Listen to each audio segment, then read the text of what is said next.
সকাল বন্ধুরা, নতুন একটা দিনে নতুন সকালে আপনাদের সকলকে স্বাগত জানাই আমার বং উপমা চ্যানেলে। আজ বৃহস্পতিবার, তার উপর আবার দশহারা। দশহারাতে বাড়িতে একটু ছোট্ট করে পুজো হয়। তো আজকের দিনকার আমাদের বাড়িতে ভাত খাওয়া হয় না, দই চিড়ে মানে ফলারে খেয়ে থাকা হয়। আর একবেলা ফলা আর একবেলা লুচি পরোটা এসব খাওয়া হয়। তাই সকালবেলায় রান্নার তাড়া নেই। সকাল সকাল উঠে যত নোংরা জামা কাপড় ছিল আর কি কাচার জন্য, সেগুলো সব কেচে ফেলেছি। আর তারপরে স্নান টান করে রেডি হয়ে যাচ্ছি আজকে ঠাকুর ঘরে একটু জোগাড় টোগাড় করবো, পুজো হবে। তো চলো আজকের দিনটাকে এখান থেকে দারুণভাবে শুরু করি।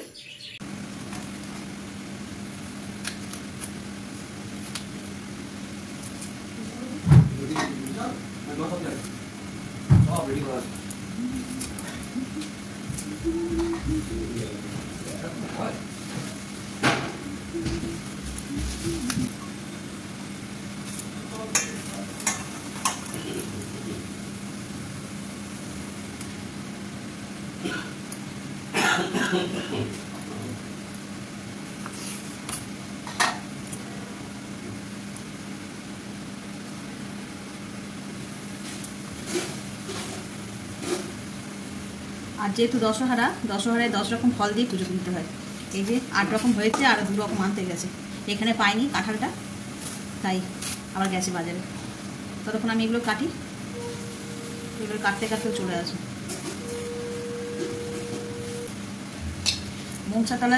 মনসাতলাতে দুধ কলা দেওয়ার নিয়ম, কিন্তু এই ফ্ল্যাট বাড়িতে তো আর মনসাতলা নেই। ওই ছাদে তুলসী গাছ আছে, ওখানে বসিয়ে দিয়ে আসবে।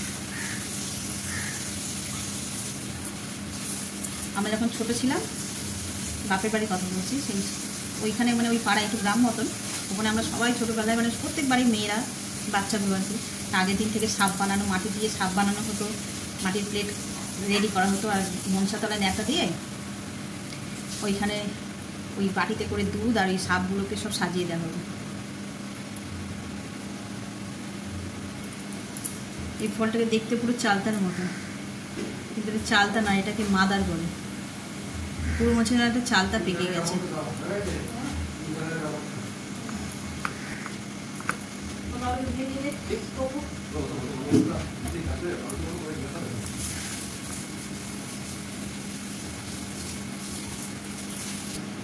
আর ওই বাকি ফল দুটো নিয়ে আসুক, আসলে আবার দিয়ে দেবো।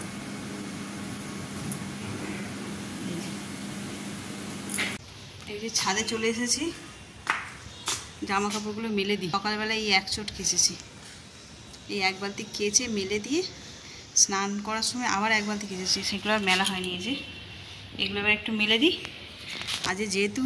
যেহেতু রান্নাবান্না নেই, সেই জন্য এই কাজগুলো করে নিই। এগুলো তো করাই হয় না, ওইদিকে চক্করে এত বেলা হয়ে যায়। তারপরে এই বর্ষা পড়ছে, তো তখন থেকে অন্ধকার মেঘলা করেছে, তখন আর কাচতে ইচ্ছা করে না। চলো তাহলে এগুলোকে মেলে দিই, দেখি কটা শুকিয়েছে তুলে নিই, এগুলো জায়গাও কোলাবে না।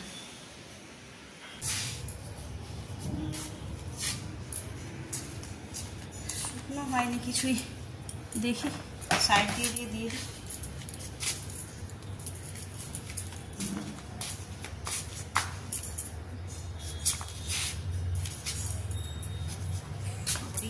ঝালে বড় রুটি লাগবে।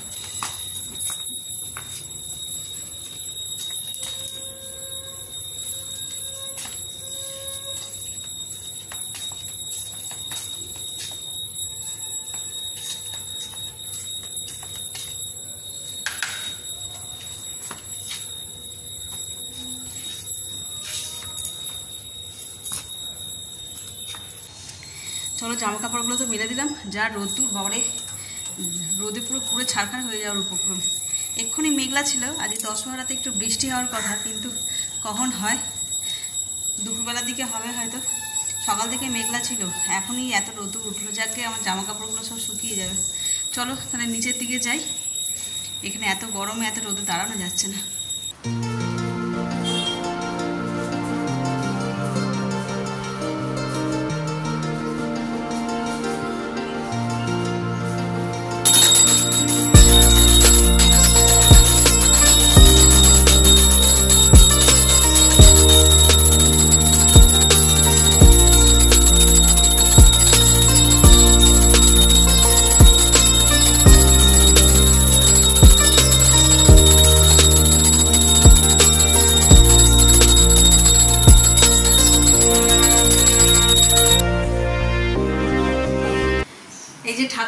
কাজ খানিকটা এগিয়ে দিয়ে মানে পুজো হয়ে গেছে আর কি। ওখান থেকে এবার চলে আসলাম রান্নাঘরে।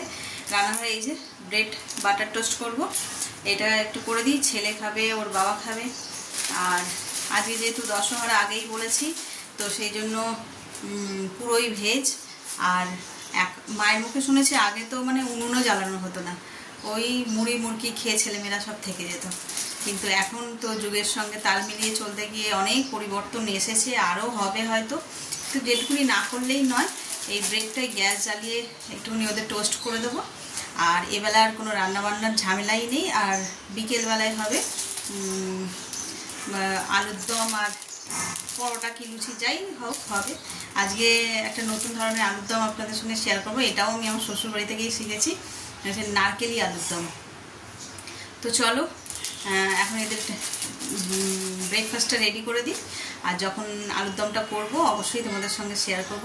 আর এটা ট্রাই করে দেখো, দারুণ খেতে হয়, দারুণ। মাছ মাংসকে হার মানিয়ে দেবে। আমি প্রথম যখন এখানে এসে খেয়েছিলাম, তো সত্যি ওরকম আলুরদম খাইনি কখনো আগে, নারকেল দিয়ে আলুরদম। তো তারপর থেকে তো প্রায় হয়, আমিও শিখে গেছি। আর সত্যি খুব দারুণ হয় খেতে।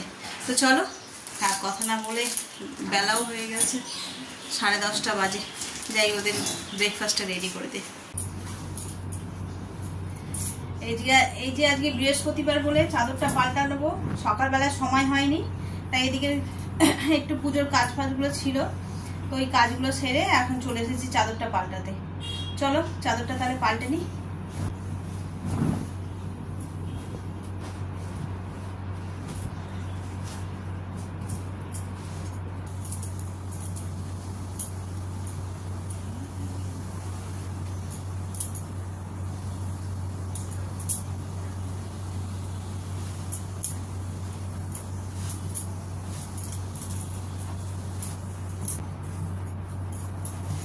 এই বেডশিটটা আমি অনলাইন থেকে কিনেছিলাম, খুব সুন্দর দেখতে। অনলাইন মানে রিভিউতে তো খুবই ভালো দেখেছিলাম, আর দেখতেও লুক ওয়াইজও খুব সুন্দর। আর আমার এমনি একটু সাদা বেডশিট বেশি ভালো লাগে। তো ওখানে পিওর কটন বলে লেখা ছিল না যদিও, তো যাই হোক পছন্দ। কিন্তু ওই যে বাঙালিদের একদম পিওর কটন ছাড়া চলে না বেডশিট, সেই রকমই। এমনি এক আধ দিনের জন্য ঠিকই আছে। আর এর পিলো কভারটা এত সুন্দর, এর মধ্যে হালকা একটা স্পঞ্জ দেওয়া আছে ভিতরটায়, যার জন্য ভীষণ ফ্লাফি হয় আর শুয়েও মজা। এই যে, কিন্তু বেডশিটটা হচ্ছে যে তোমার পিওর কটন নয় বলে তাই মানে মনপ্রুত হয়নি আর কি। এই যা, আর কিছুই নাই। এই দেখো, এই হলো আমার বিছানার ফাইনাল লুক। চাদরটা সুন্দর না? আমারও এক দেখায় পছন্দ হয়েছিল, খুব সুন্দর। অফ হোয়াইটের মধ্যে দারুণ খুলেছে চাদরটা। তো চলো এইভাবে আস্তে আস্তে সারাদিন বাকি কাজগুলো করি। আর ভাবছি আলুর দমটা করে রাখবো কিনা, যদি সময় হয় তাহলে করে রাখবো, আর নইলে বিকেলেই করবো। চলো, এখন হয়ে গেছে, এবার যাই প্রসাদগুলো তুলে নিই।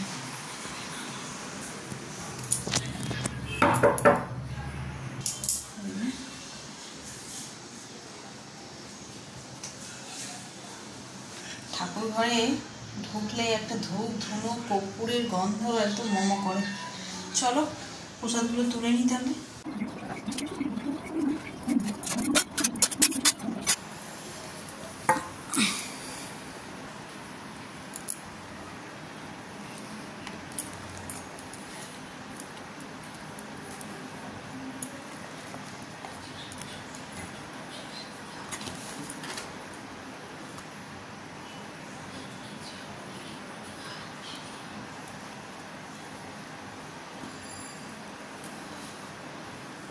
এই যে অনন্যার প্রসাদটা বেড়ে নিয়েছে, যাই দিয়ে দিই। এই যে দুপুর 2 বাজে, হ্যাঁ 2:15 হয়ে গেছে। আর এই যে আজকে আমাদের লাঞ্চ চিড়ে, এটা নিয়ে রেডি করছি খাবো বলে। চলো তাহলে রেডি করে নিই। আর এই যে আম আর কলা এখন ছোট ছোট করে কেটে নিয়েছি, এর মধ্যে দিয়ে দেবো।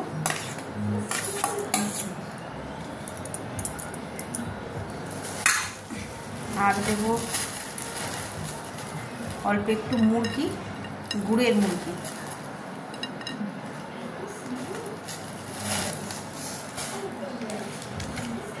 আর দেব টক দই। মিষ্টি দইও রয়েছে, কিন্তু এই এত মিষ্টির মধ্যে আবার মিষ্টি দই দিলে ছেলেও খেতে চাইবে না, গা গুলিয়ে ওঠে এত মিষ্টি খেলে। আমগুলো তো হিমসাগর আম, এখন এত মিষ্টি, কলা মিষ্টি, মুরগি মিষ্টি, তারপরে আবার ওই মিষ্টি দই দিলে কেউ খাবে না। মানে আমি তো অত খেতেও পারবো না মিষ্টি দই, আর ওরাও কেউ খেতে চাইবে না। এর মধ্যে যদি মিষ্টি লাগে আর একটু মুরগি দিয়ে দেবো, দিয়ে আর খেয়ে নেব।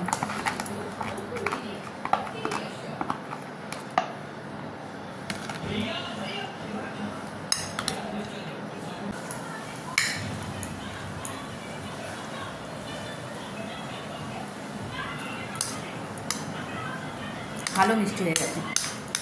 চলো তাহলে ভাগ করে দিয়ে দে। শুনছো? মাখা হয়ে গেছে, চলে আস।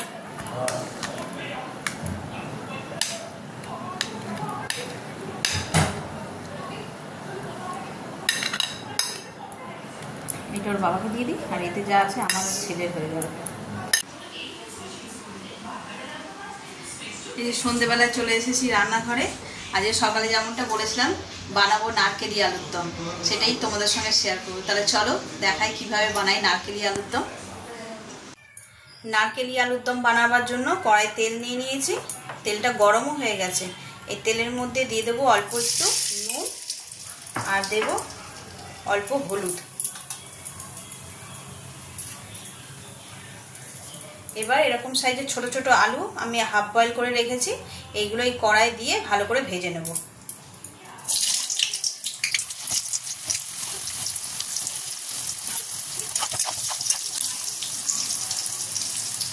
আলুগুলোকে ভালো করে লাল লাল করে ভেজে নিয়ে তুলে নেব।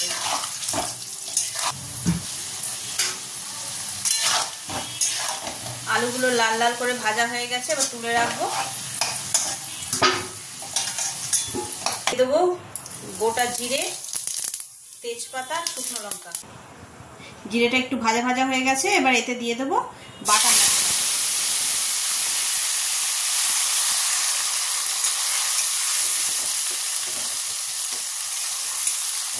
এতে রয়েছে টমেটো, আদা আর কাঁচা লঙ্কা। এই মশলাটাকে ভালো করে কষিয়ে নিতে হবে। স্বাদ অনুসারে নুন, আমি সিদ্ধ করার সময় একটু নুন দিয়েছি, আবার আলু ভাজার সময় একটু নুন দিয়েছি, তাই সেই পরিমাণ মতন বুঝে আমি নুনটা দেবো। তারপরে দেব হলুদ, জিরে, অল্প সামান্য একটু ধনে, আর কাশ্মীরি লাল লঙ্কার গুঁড়ো। এই মশলাগুলোকেও ভালো করে কষিয়ে নিতে হবে। দিয়ে দেবো চিনি, যেহেতু এটা নিরামিষ রান্না, একটু মিষ্টি না হলে শুধু ঝাল ভালো লাগবে না। দেখো মশলাটা ভালো করে কষা হয়ে গেছে, তেলও ছেড়েছে। এবার আমি এর মধ্যে দিয়ে দেবো ভাজা আলুগুলো। ভাজা আলুগুলো দিয়ে ভালো করে কষিয়ে নিতে হবে।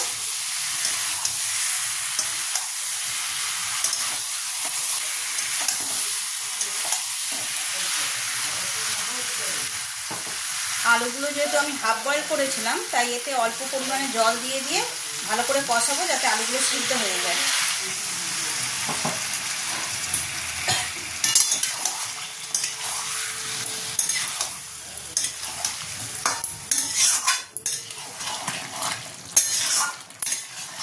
আলুর দমটা ভালো করে কষানো হয়ে গেছে, আর আলুগুলো সিদ্ধও হয়ে গেছে।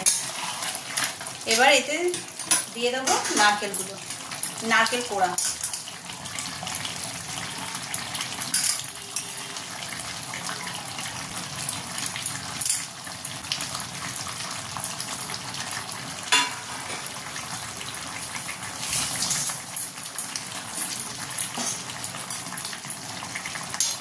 কোড়াটা দিয়ে দিলাম।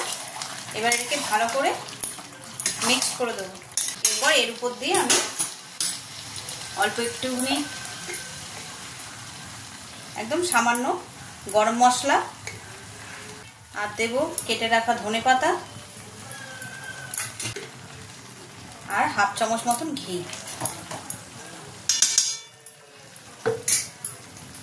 এগুলোকে দিয়ে ভালো করে একটু নাড়িয়ে আর ঢাকা দিয়ে রেখে দেবো।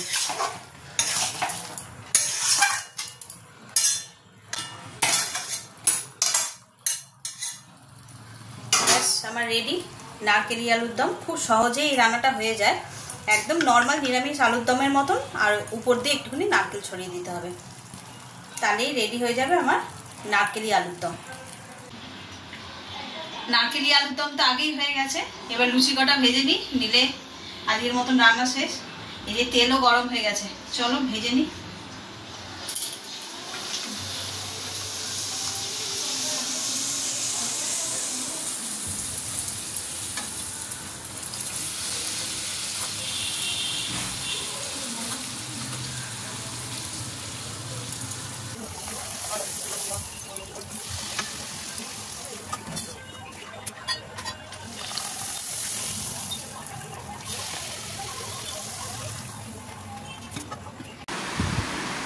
রাত্রি 11:30 বাজে, আমাদের ডিনার অনেকক্ষণ হয়ে গেছে। এই বসে গল্প করছিলাম, দেরি হয়ে গেল।